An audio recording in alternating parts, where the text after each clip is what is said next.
오늘 본문은 달란트 비유입니다. 유명한 달란트 비유. 이 비유는 설명이 필요 없을 정도로 익숙하고 또 분명한 교훈을 갖고 있습니다. 그러나 이 비유를 전체 내용과 연결해서 문맥에서 보면 또 다른 의미를 우리가 발견하게 됩니다. 이번에 우리 바우택 목사님 오셔가지고 8번 강의도 하고 설교를 해주시는데 큰 소득 중에 하나가 성경 읽는 법이었습니다. 성경은 절대로 문맥으로 읽어야 된다. 문맥을 놓치고 읽으면 전혀 성경에 의도하는 바, 우리 주님이 말씀하시는 내용을 우리가 깨닫지 못하게 된다는 이야기를 들었습니다. 문맥으로 보셔야 됩니다. 적어도 우리 마태복음 1장부터 28장까지 이 전체를 연결해서 읽지 않으면 그냥 잘못 이해할 수도 있습니다. 오늘 이 말씀을 우리가 문맥으로 같이 한번 살펴보겠습니다. 예수님이 나귀 새끼를 타고 입성하셨습니다. 예루살렘에 입성을 하신 것이죠. 성경대로 겸손하셔서 나귀 새끼를 타셨습니다. 이 사건 하나만 봐도 하나님의 나라가 무엇을 의미하는지, 지금 예수님이 왜 이게 나귀 새끼를 타고 오시냐면 하나님의 나라가 어떠함을 보여주시기 위해서입니다. 세상 사람들은 높은 자리에 있었다, 남을 주관하고 선생이라 칭함을 받고 위대한 사람이라 칭함받기를 원하지만 너희는 그렇지 말아야 될 테니 낮은 자리에서 섬기는 자가 되라. 그러면서 자신을 예를 들었습니다. 날 보라, 날 보라.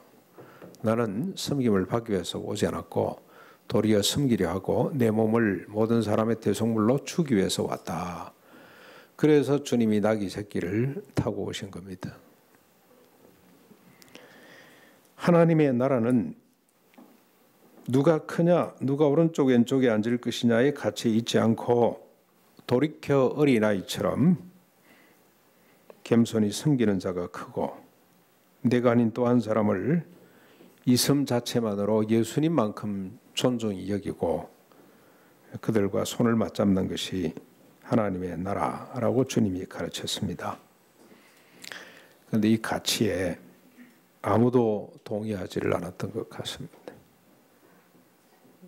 갈릴리 사람들도 그랬고 예루살렘 사람들도 그렇고 예수님 제자들도 그렇고 서기관 바리새인들도 그렇고 잘 모르기도 하고 동의를 안 한 것 같습니다. 그런데 지리적으로 보면 조금 차이가 있습니다. 그래서 요즘 이 지리를 가지고 연구를 많이 하던데 참 재밌습니다. 갈릴리 사람들은 이해는 잘 못하지만 듣기는 들었습니다. 저게 무슨 말이고 희한한 말씀을 하시네, 그런 분위기였다면 예루살렘 사람들은 길을 틀어 막았다고 보시면 됩니다. 뭔 쓰레기 같은 소리야. 그렇게 차이가 났습니다. 왜 차이가 납니까? 똑같은 사람인데 왜 갈릴리 사람하고 서울 사람하고 예루살렘 사람하고 차이가 납니까? 여러분, 우리 한국도 차이가 많이 나죠. 경상도 사람들의 생각과 서울 사람들의 생각의 차이가 너무 많이 나요. 서로 안 통하는 점이 너무 많습니다. 지리적인, 지형적인 어떤 원인이기도 합니다. 갈릴리 사람들은 저지대 사람들입니다. 주변부 사람들입니다. 주변부 사람들, 어느 정도로 주변부냐? 갈릴리 동쪽 지역은 이방인처럼 생각을 했습니다. 예루살렘 사람들이 볼 때는 그건 사람도 아니다라고 생각을 했던 사람들이 동쪽 갈릴리 지역에서도 동쪽에 있는 사람들입니다. 예루살렘의 사람들은 중심부 사람들입니다. 인서울 한다는 말이 있죠. 인서울. 인서울이 무서운 말입니다. 인서울 한다. 인서울이냐, 아웃서울이냐 가지고 우리가 기준을 삼고 있잖아요. 그렇죠? 그런 것처럼 어쩔 수 없는 것 같습니다. 그래서 갈릴리 사람들은 예수님 말씀 이해가 잘 안 돼도 자꾸 들으려고 뭐지? 이러고 따라온다면 요 예루살렘 사람들은 예수님 말씀을 그냥 무시하고 요 말씀 전하는 예수님을 궤변가로 노예 한 사람의 가치보다도 못한 계병가로 그렇게 생각을 했습니다.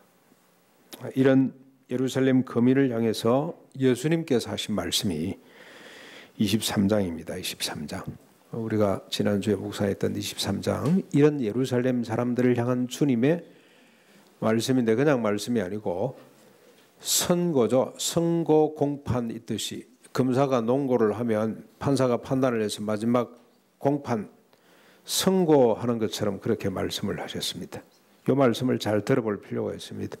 예루살렘 사람들의 모습이 어떠했던가, 예수님이 보신 예루살렘 거민의 실상은 어떠한가를 우리가 살펴볼 수가 있습니다. 뭐라고 말씀을 했습니까? 화 있을진저 회칠한 무덤들이여 라고 시작이 됩니다. 화 있을진저. 그들의 실상이 어떻습니까? 예수님의 선고라 그러죠. 이걸 선고를 한번 보시죠. 천국 문 앞에 서서 자신도 못 들어가고 다른 사람도 못 들어가도록 막고 있는 사람. 성전으로 맹세하면 안 지켜도 되지만 성전의 금으로 맹세하면 반드시 지켜야 된다고 하는 사람들. 이 무슨 말이죠? 그냥 하나님 앞에서 뭐 약속하고 한 거는 안 지켜도 되지만 물질로 헌금으로 약속한 것은 반드시 지켜야 된다고 말을 하는 거죠. 박하 근처에 11조는 드리지만 율법의 핵심인 정의와 긍휼을 저버린 사람들. 자, 보니까 우리 교단이 조금 그런 것 같아요. 우리 교단 정의, 그 다음에 인애, 이런 말을 잘 안 씁니다. 잘 없어요. 개념이 총회 모임 같은 데 가보면 정의, 이런 말을 잘 안 합니다. 11조 해야 되냐 말아야 되냐, 이런 11조를 해야 되냐 말아야 되냐, 그건 엄청나게 많이 따지곤 합니다만, 여러분 우리 교단이 조금 나은 교단이라 그러거든요. 한국 교회 모습 비슷하다는 생각이 듭니다. 하루살이는 걸러내고 낙타를 삼킨다고 그렇게 주님이 평가했습니다. 겉은 아름답지만 속은 온갖 더러운 것으로 가득 찬 무덤과 같다고 주님이 선고를 하셨습니다. 선고. 그런데 제자들도 이 주님의 선고를 알아듣지를 못합니다. 그래서 여전히 성전의 아름다움에 취해서 자랑합니다. 주님이 성전 한번 보십시오. 얼마나 웅장하고 멋있고 화려합니까? 그러자 주님은 그들이 자랑하는 성전이 돌 위에 돌 하나 남지 않고 무너지게 될 것이라고 말씀을 하셨습니다.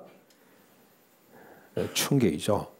제자들이 충격에 빠져가지고 말을 못하고 있다가 저녁에 감람산에서 예루살렘 성전을 주님이 내려다보고 계시는데 그때 조용히 와서 묻습니다. 예수님, 언제 이런 일이 일어날 것입니까? 이런 일이 일어날 때 징조가 뭐죠? 하고 묻습니다. 그러자 주님께서 그들에게 말씀하셨습니다. 결론이죠. 깨어 있으라. 깨어 있으라. 언제 이런 일이 닥치더라도 너희들이 혼란에 빠지지 않도록 깨어 있으라. 그래서 천국을 차지하고 이어가라. 이미 주님이 천국 시작하셨습니다. 그렇죠? 그 천국을 너희들이 놓치지 말고 그 천국을 너희들이 소유하고 이어가고 누리라고 말씀을 하셨습니다. 그러면서 천국에 대해서 하신 말씀이에요. 천국. 이 깨어 있어서 천국을 보존하고 이어가고 누리도록 하시기 위해서 주님이 예를 세 가지 들었는데 그게 25장의 천국은 마치 이렇다 하고 깨어 있어서 어떻게 천국을 보존해야 될 것인지에 대한 예를 주님이 세 가지 비유를 들어서 설명을 했는데 첫 번째가 열처녀 비유입니다. 미련한 5처녀와 슬기로운 5처녀. 등불과 등을 기름을 동시에 준비한, 미련한 사람들은 등불만 들고 있고 기름을 준비를 안 했습니다. 그렇죠? 그 비유를 하나 드셨고, 그러니까 깨어 있는다는 것은 등불도 준비를 하고 기름도 준비를 해서 언제든지 주님 혼인잔치에 참여할 수 있도록 하라는 말씀이고, 두 번째로 주신 비유가 달란트 비유입니다. 보십시오. 14절 또 어떤 사람이 타국에 갈새 그 종들을 불러 자기 소유를 맡김과 같으니 뭐가 그렇다는 겁니까? 천국이 그렇다는 겁니다. 천국. 천국에 대한 이야기를 지금 하시는 거예요. 그 다음에 세 번째가 여러분 너무나 잘 아시는 양과 염소 같은 사람. 구분을 해서 염소 같은 사람은 사탄과 그 마귀들을 위해서 준비된 영원한 지옥 부둥이에 들어가라. 그 다음에 양 같은 사람은 창세전부터 예비된 천국, 영원한 천국에 들어가거라 하고 주님이 구분을 하셨죠. 그렇죠? 그 비유를 주님이 드셨습니다. 이런 맥락에서 달란트 비유를 살펴보셔야 됩니다. 한번 같이 보시죠. 어떤 사람이 타고 걸어가면서 종들을 불러 각각 재능대로 자기 소유입니다. 자기 소유. 주님의 소유를 맡겼습니다. 한 사람에게는 금 5달란트, 한 사람에게는 2달란트, 한 사람에게는 1달란트를 맡겼습니다. 5달란트, 2달란트 받은 자는 바로 가서 장사하여 각각 5달란트, 2달란트를 남겼습니다. 그러나 1달란트 받은 자는 가서 땅을 파고 주인의 돈을 감추어 두었습니다. 여러분, 먼저 우리가 달란트의 특성을 보셔야 되는데, 이 달란트는 반드시 결과가 있습니다. 5달란트는 2달란트는 둘, 즉 배로 결실을 거두는 특성을 갖고 있습니다. 주님이 그들에게 맡겨놓은 달란트는 심기만 하면, 나가서 사용 장사만 하면 꼭 2배 거둡니다. 이거는 저 장사하는 사람의 실력 때문에 된 것이 아니고 그 달란트가 갖고 있는 특성 때문에 그렇습니다. 여러분, 씨앗, 씨 뿌리는 비유를 드셨죠? 씨 뿌리는 비유. 씨는 뭐가 있으면 안에 생명이 있기 때문에 요게 땅에 뿌리기만 하면 100배, 60배, 30배를 거두게 돼 있어요. 농부의 실력이 아니고 씨가 갖고 있는 본성입니다. 본성. 예. 천국은 사람의 어떤 노력이 있는 것이 아니고 천국 자체가 갖고 있는 본성이 있어요. 생명이기 때문에 그 천국을 심으면 바로 결과가 나타납니다. 배라는 것은 2배가 되는 거죠. 그렇죠? 2배가 되는 겁니다. 2개를 또 심으면 4개가 되고 4개를 심으면 8개가 되고 기하급수적으로 늘어나는 겁니다. 그런데 안 심으면 그대로 있습니다. 땅에 파묻어 두면 그대로 있습니다. 그러나 나가서 장사하기만 하면 실력과 상관없이 5개, 2개를 더 거둘 수가 있습니다. 생명의 법칙이고 천국의 법칙입니다. 천국은 심고 뿌린 만큼 거두도록 되어 있습니다. 이거 하나 우리가 먼저 정리하셔야 됩니다. 천국의 속성입니다. 오랜 후에 주인이 돌아와서 그들과 결산을 합니다. 5달란트, 2달란트 받은 자들은 그들이 남긴 5개, 2개를 들고 왔습니다. 그들을 향한 주인의 평가 말을 한번 들으십시오. 잘하였도다 착하고 충성된 종아, 네가 적은 일에 충성하였으며 내가 많은 것을 내게 맡기리니 내 주인의 즐거움에 참여할지어다. 그들이 받고 남긴 달란트에는 차별이 있죠. 5개, 5개, 2개, 2개 차별이 있습니다만 그들이 받은 칭찬에는 보상에는 아무런 차별이 없습니다. 똑같이 잘했다. 우리 생각할 때는 5개 받은 사람, 니 좀 더 잘했고, 너는 중간쯤치 잘했고, 그렇게 해야 되는데 그러질 않고 똑같이 잘했다. 똑같이 착하고 충성되다. 똑같이 적은 일에 충성했다. 적은 일. 5개 좀 많은데 하나님 나라에는 적고 많음의 차별이 없다는 걸 여러분 아셔야 돼요. 똑같이 적은 일에 잘했다. 그러면서 적은 일에 잘했는데 뭘 어떻게 합니까? 많은 것을 맡기겠다. 주님은 그 중심을 보는 거죠. 그렇지? 충성하면 많은 걸 맡기시는 겁니다. 그리고 똑같이 주인의 즐거움에 참여하라고 칭찬을 하셨습니다. 똑같이. 너는 좀 가까이 참여하고 너 2달란트 너는 조금 저리 가고 그게 아니고 똑같이 주인의 잔치에 참여하도록 주님이 초청을 해주셨어요. 5달란트나 2달란트를 받고 남기는 일은 똑같이 잘한 일이고 착하고 충성된 일이고 적은 일이지만 많은 것을 맡을 수 있는 일이고 똑같이 주인의 즐거움에 참여한 일이 됐습니다. 이제 1달란트 받은 자도 왔습니다. 땅에 파묻어 두었던 달란트를 들고 와서 이럽니다. 주인이여, 당신은 굳은 사람이라 심지 않은 데서 거두고 해치지 않은 데서 모으는 줄을 내가 알았으므로 두려워하여 나가서 당신의 달란트를 땅에 감추어 두었나이다. 보소서 당신의 것을 가져왔습니다. 받으십시오. 라고 내놓았습니다. 주인의 대답을 한번 들어보십시오. 주인이 뭐라 그럽니까? 악하고 게으른 종아, 나는 심지 않은 데서 거두고 해치지 않은 데서 모으는 줄로 내가 알았느냐? 그렇다면 네가 마땅히 네 돈을 취리하는 자들에게 맡겼다가 원금과 이자를 가져와야 될 것이 아니냐? 주님 원금 이자 받고 하는 이걸 악하고 게으른 종으로 이렇게 이제 뭐 말씀하시기도 합니다만, 네가 나를 그렇게 봤다면 맡겨놨다가 이자 들고 와야 될 거 아니냐 그 말이죠. 그러면서 옆에 쓴 종들에게 말합니다. 그에게서 그 1달란트를 빼앗아 10달란트 가진 자에게 주라. 오로드 있는 자는 받아 풍족하게 되고 없는 자는 그 있는 것까지 빼앗기게 될 것이다. 이 무익한 종을 바깥 어두운 데 내쫓으라. 거기서 슬피 울며 이를 갈리라.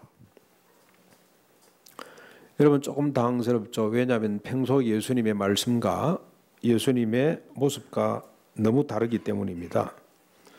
잃었다가 다시 찾은 한 마리 양으로 인해 기뻐하셨던 주님의 모습이 여기에는 더 이상 보이지를 않습니다. 적어도 아침 7시에 온 사람이나 오후 5시에 온 사람에게 똑같이 임금을 주시는 천국의 모습과는 너무나 거리가 멀어 보입니다. 주님 또 왜 이러시지?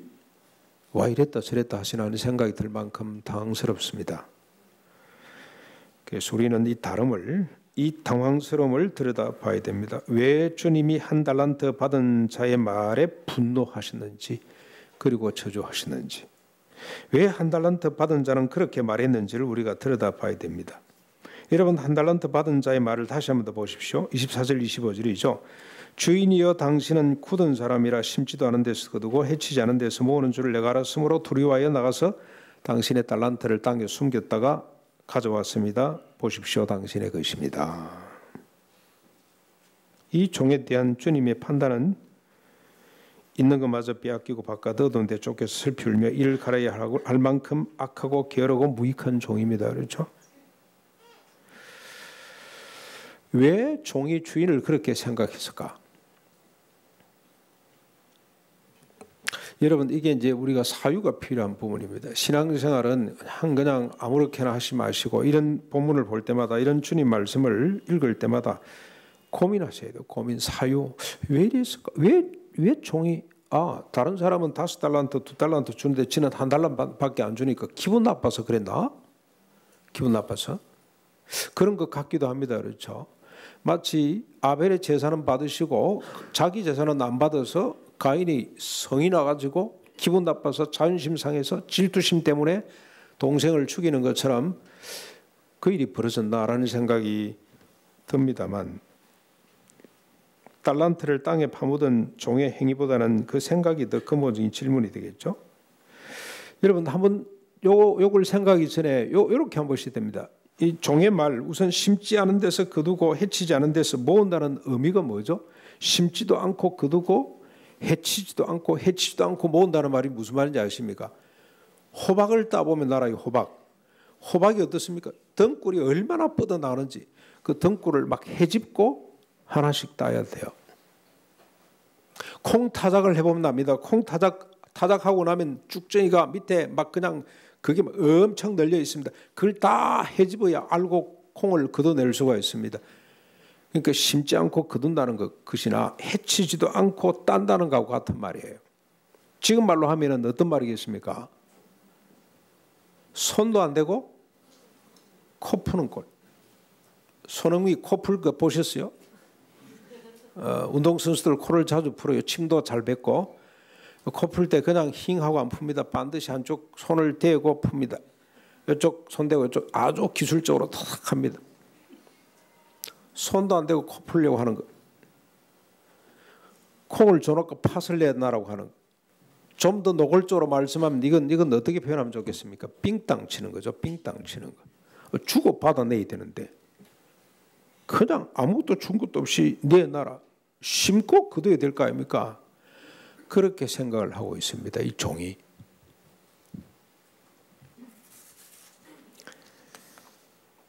아마 평소에 주인에 대해서는 생각했음이 분명합니다. 논리에 전혀 맞지 않은 말을 해요. 주인이. 예를 들면 콩을 심고 팥을 거두라고 하든다든지 수채 아무것도 주지 않고 팥을 내놔라고 한다든지 그렇게 이해를 한 것 같습니다. 심지 않고 거두는 꼴이며 해치지 않고 모으는 망령이라고 아마 주인에 대해서 그렇게 생각을 한 것 같습니다. 그런데 여러분 이 주님이 비유를 왜 들었습니까? 뭐 하려고 들었어요? 천국을 이야기를 해도 이 백성들이 못 알아들어요. 그렇죠? 그래서 천국이 여기 있다 저기 있다고 우왕좌왕하고 있는 이 제자들마저도 그러고 있습니다. 그들에게 교훈을 주시기 위해서 예를 들었어요. 그래서 예수님이 하신 말씀과 백성들의 반응을 보면 이게 무슨 비유인지 이해가 됩니다. 당시 상황을 한번 생각해 보십시오. 이 말이 쉽게 이해가 되는데 예수님은 사람들에게 천국을 어떻게 가르쳤습니까? 천국은 뒤돌아서서 작은 자에게 손을 내미는 거라고 가르치고 있잖아요. 그렇죠? 이 작은 자는 누굽니까? 작은 자. 소위 말해서 병들고 헐벗고 굶주리고 사회적 신분이 낮아서 얘기 끼지도 못하고 그런 사람들이에요. 그 사람들한테 손을 내미는 걸 천국이라고, 천국의 가치라고 자꾸 소개를 하고 있단 말이죠. 그럼 여러분 의심이 안 생겨요? 한두 번 정도는 할 수 있지만 자꾸 그렇게 강조를 하면 짜증나죠.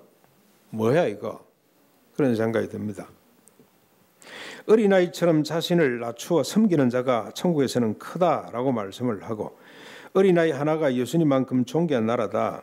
내가 아닌 또 한 사람만 있어도 천국 열쇠를 사용할 수가 있다. 그만큼 한 사람의 가치가 그 사람이 남자든 여자든 종이든 자유인이든 유대인이든 헬라인이든 예수님만큼 존귀하다. 7번씩 70번도 용서해 주는 나라. 특별히 자신의 소유를 다 팔아 가난한 자들에게 주는 나라. 아침 7시에 온 사람이나 오후 5시에 온 사람에게 똑같이 임금을 주는 나라. 양 같은 사람들만 들어가는 나라. 그래서 주님은 나중된 자가 먼저 되고 먼저 된 자가 나중되는 나라. 먼저 되는 것도 없고 나중되는 것도 없고 모두가 똑같이 존귀하고 귀한 나라. 이런 하나님 나라 가르침을 들은 사람들의 생각이 어떠하겠습니까? 이런 천국은 당시 사람들에게 특별히 예루살렘의 중심부에 있는 사람에게는 궤변으로 들렸죠. 손도 안 대고 코 풀려고 하는 것, 심지도 않고 거들려고 하는 것과 똑같다고 생각을 했을 겁니다. 역차별이라고 생각을 하고, 그래가지고 사회 질서가 생길 때 그런 사람에게, 그런 왕에게 우리 나라를 맡길 수 있겠나 이런 의심이 막 생겨났을 겁니다. 여러분 지금도 마찬가지죠. 지금도 이런 가치를 하나님의 나라 가치라 그러면 짜증나겠죠. 뭐 하는 거야 이건, 이래가지고 무슨 세상이 발전하고 역사가 발전을 할 수가 있겠어, 이런 생각이 들겠죠. 어제 JTBC 뉴스를 보니까 아주 또 와 하고 사람들이 깜짝 놀란 뉴스가 하나 나타났죠. 5,500광년 밖에 있는 블랙홀을 영상에 담았어요. 근데 원래 지구만 한 망경이 있어야 볼 수 있는 건데 8개, 전 세계 8개 전자망경을 연결해가지고 이걸 연결해서 지구 크기만큼 만들어가지고 5,500광년 밖에 있는 블랙홀을 영상에 담았습니다. 존재한다는 겁니다. 아인슈타인이 이론상으로만 있을 것 같다고 한 이야기를 실제로 영상으로 잡았어요. 그래서 세상이 발칵 뒤집어졌다고 보시면 됩니다. 근데 그걸 발견하게 한 사람이 누굽니까? 핵심 그 프로젝트를 주도한 사람이 29살짜리 MIT 공대의 박사 과정 끝났나요? KT 부먼이란 여자입니다. 청년입니다. 우리 여동생들 집에 가면 이 청년의 사진이 붙겠다는 생각이 들어요. 박태환이가 올림픽 나와서 금메달을 따니까 우리 여동생 집에 가니 박태환이 사진이 하나 걸려서 자기 아이들도 그렇게 됐으면 좋겠다. 야, 기초 과학을 발전시켜야 돼. 우리도 이런 청년들을 만들어야 되지. 그거는 안 가르쳐도 사람들의 마음에 동기부여가 돼요. 동기부여가 됩니다.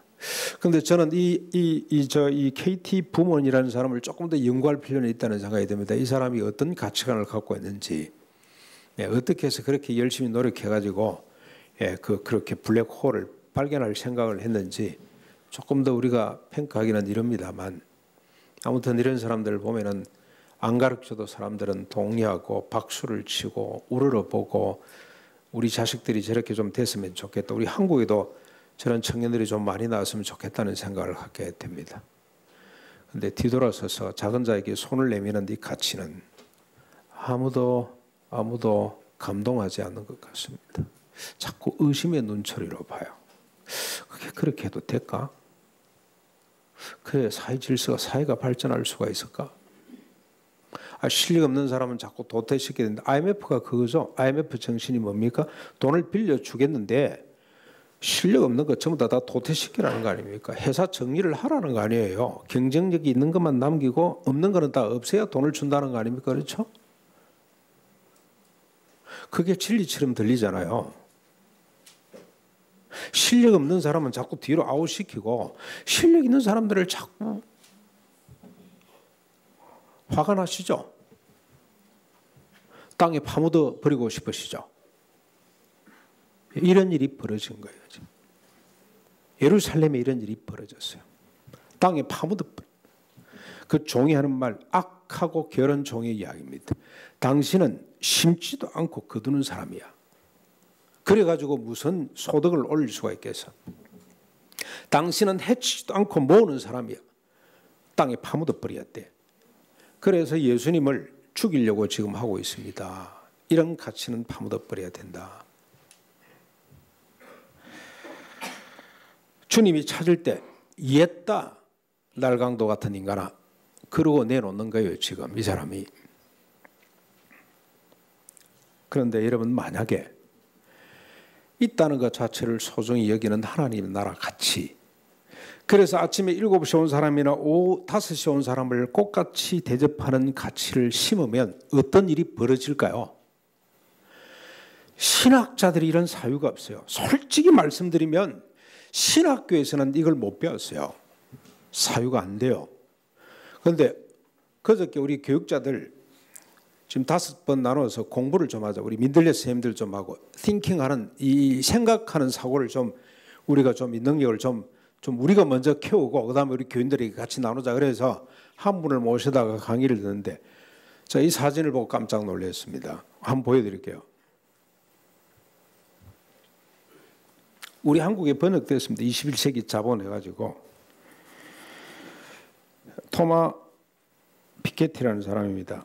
그런데 제가 이게 영상을 이 편집을 할 줄 몰라가지고 영어를 그대로 그냥 가져왔습니다. 이거 우리말 옆에 써야 되는데 이퀄리티 평등이죠. 평등. 가운데 justice 정의입니다. 여기 성경에서 말하는 정의입니다.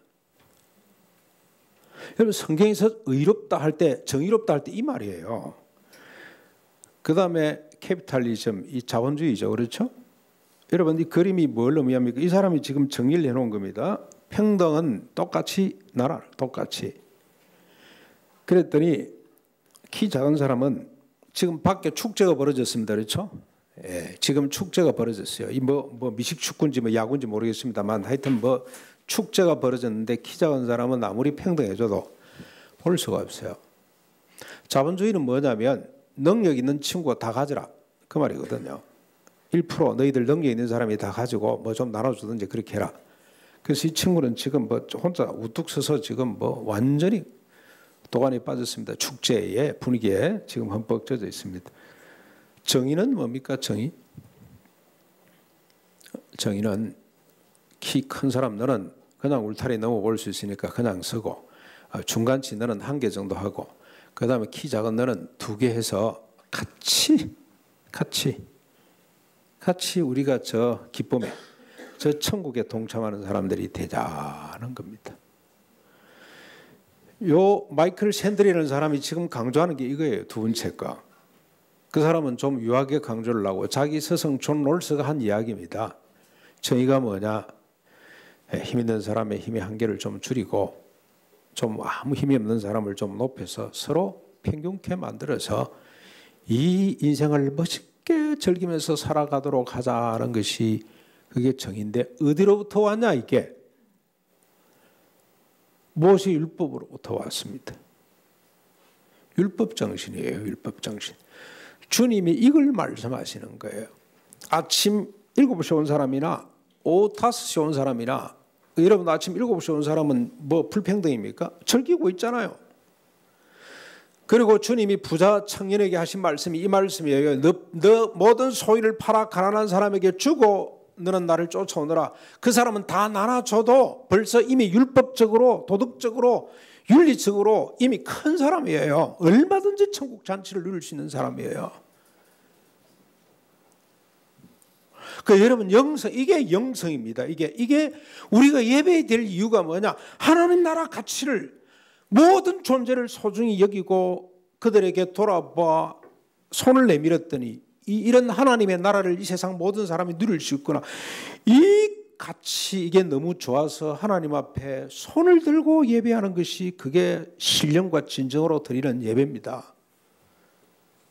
자꾸 예배를 예배되게 하자. 어떤 예배가 예배된 예배입니까? 이 가치에 눈을 뜨고 이게 천국이구나. 그래서 주님께서 7시 온 사람이나 오후 5시 온 사람이나 똑같이 임금을 주시는구나. 있다는 것 자체를 소중히 여기는구나. 모든 사람이 실력이 없어가 자기는 죽었다 깨어나도 못 보는데 이 사람을 높여서 모든 사람이 같이 즐기도록 하자. 저는 조금 전에 말씀드린 그 아가씨가, 저는 이런 사고를 가진 사람이 아닌가, 그런 생각이 자꾸 듭니다. 네, 이런 사고를 가진 사람. 이게 천국의 가치입니다. 우리가 하나님 말씀을 믿고 그 달란트를 심기만 하면, 나가서 장사만 하면 이런 세상이 펼쳐질 수가 있다는 겁니다. 신학적 사유가 아니고요. 이게 정입니다. 그래서 하나님의 나라는 철저하게 경제적이고 정치적이고 문화적이고 역사적으로 나타납니다. 영성은 공중에 떠 있는 모호한 거 아닙니다. 뭐 미세먼지처럼 공중에 떠돌아다니는 것이 아닙니다. 땅에서 꽃이 피는 것이 하나님의 나라입니다.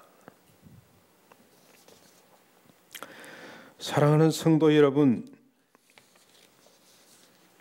여러분은 하나님 나라 가치를 땅에 파묻고 있지는 않습니까?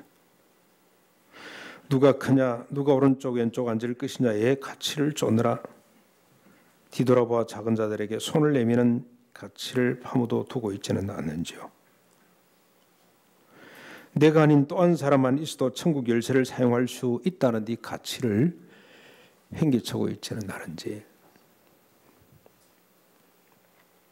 또 한 사람이 아내일 수도 있고 남편일 수도 있어요.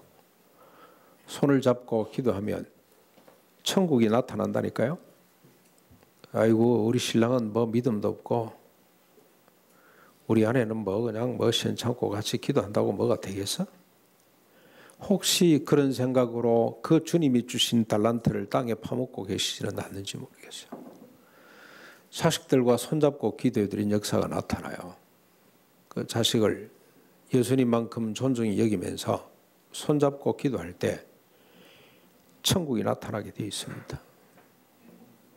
둘의 식구들이 모여서 함께 기도할 때 숫자가 중요한 거 아닙니다. 그런데 그걸 소 샀고 밭 사고 시집 가고 장가 갔다고 그 모임을 등한시 여기는 것은 뭘 말하죠? 그게 땅에다 파묻어 놓은 신앙이라고 할 수가 있습니다. 오늘 종료주일과 이번 고난주간을 믿음으로 맞기를 원하신다면 천국의 달란트를 들고 나가서 장사하십시다. 5개 가지고 갈 사람 5개 가져가시고, 주님이 달란트를 너무 많이 주셨잖아요. 그렇죠? 수없이 많은 달란트를 주셨어요. 5개 가져갈 사람 5개, 1개 가져갈 사람, 경험을 해봐야 이 달란트의 가치, 능력을 알고 또 할 수 있습니다. 그래서 주님은 5개, 2개, 1개 차별하지 않습니다. 똑같다고 봅니다. 여러분, 나중에는 똑같아져요. 들고 나가서 장사할 수 있기를 바랍니다. 뒤돌아서서 작은 자를 예수님만큼 존중히 여기고 그들에게 손을 내밀어 보십시다. 서로 손을 맞잡고 천국 열쇠를 사용할 수 있기를 바랍니다. 그래서 잘하였도다 착하고 충성된 종아, 네가 적은 일에 충성하였음에 내가 많은 것을 내게 맡기리니 내 주인의 즐거움에 참여할지어다 하는 주님의 칭찬을 받으시는 우리 모두가 될 수 있기를 주님의 이름으로 축원합니다. 말씀을 생각하면서 211장 찬송 드리겠습니다. 211장입니다.